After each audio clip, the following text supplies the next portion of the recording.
So as of July 1st, 2018, syndicated mortgages have been subdivided into two classifications. First one being qualified, the second one being non-qualified syndicated mortgage investments.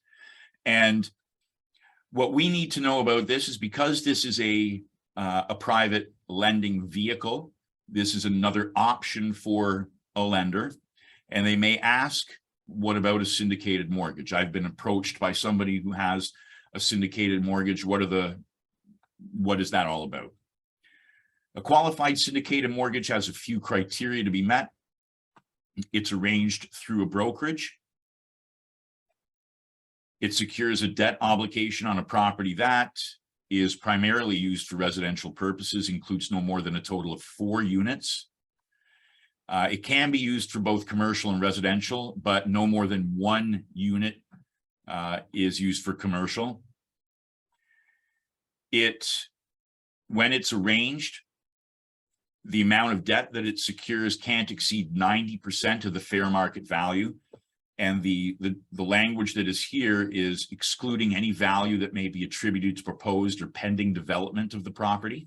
So 90% excluding any future development. So this is to address that terrible thing that happened with people investing in a project that they were told was worth $20 million, but the $20 million was based on the condominium building being finished. They've invested in it when it was just a vacant piece of land before it had any municipal approvals.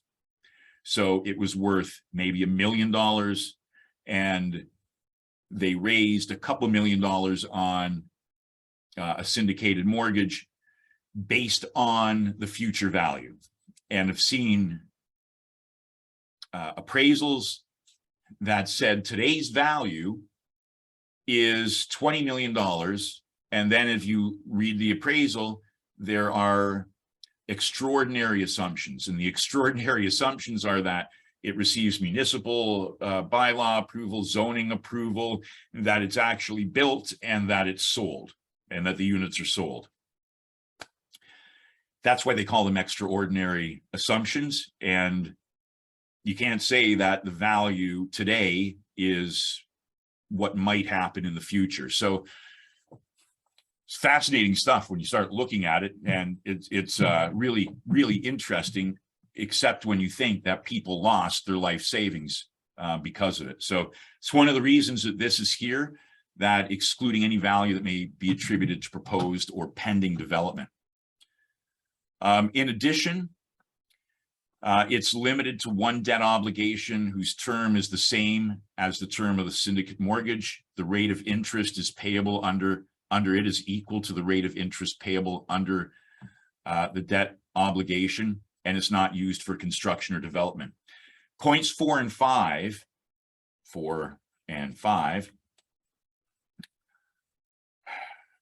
are in there because some of these contracts in the past, when somebody invested in the mortgage as a lender, they were told, here's your rate of return. And then in the loan agreement with the borrower, the rate of return was the rate of interest being charged was significantly higher. In other words, the investor lender had no way of knowing what interest rate the borrower was actually being charged. So this is all to ensure transparency. Needless to say, the syndicated mortgage market has dried up.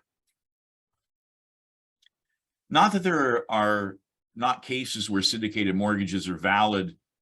You know, you and I want to lend some money to a person who has a property. So two of us want to combine our money into one mortgage. That's a syndicated mortgage, 2 or more lenders or investors.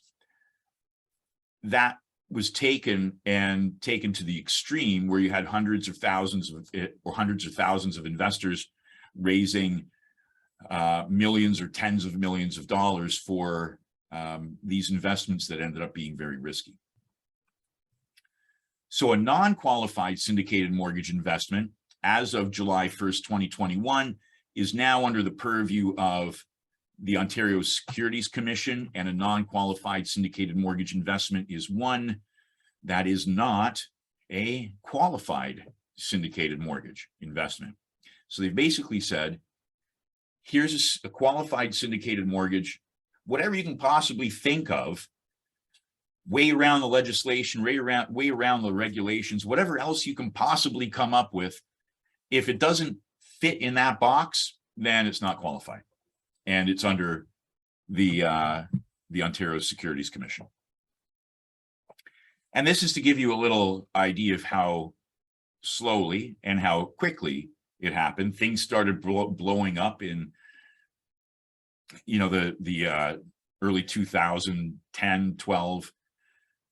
Then things happened. These high-profile SMI cases by 2017 were making themselves known everywhere. People were complaining that they were losing money in this stuff, and people were realizing that they were under-regulated. It was even discussed in the 2017 Ontario budget. Then it wound its way through until we had oversight transferred in 2021. In between the decision to give it to the Ontario Securities Commission, FSRA moved quickly and put in place new forms and new requirements for non-qualified syndicated mortgage investments, those forms of which are no longer relevant. It was the 3 series of forms, Form 3, 3.0, 3.1, and so on. They're no longer used because those types of mortgages are no longer done by us in this industry. Okay, so those are the different vehicles. And the question is, we've seen all the different ways that lenders can invest, what they can invest in. How do we determine if a mortgage is a good investment for them? One thing we have to know are our products and the terms and conditions. We have to know how risky the situation is so that we can compare that to the lender investor's risk profile. What that means is we need to get to know our investor, our lender. And it's helpful. The more we get to know our investor lender, the more we can determine what might be suitable for them. Maybe they have a lot of money and we can use them for a lot of mortgages that meet their risk tolerance, and maybe not.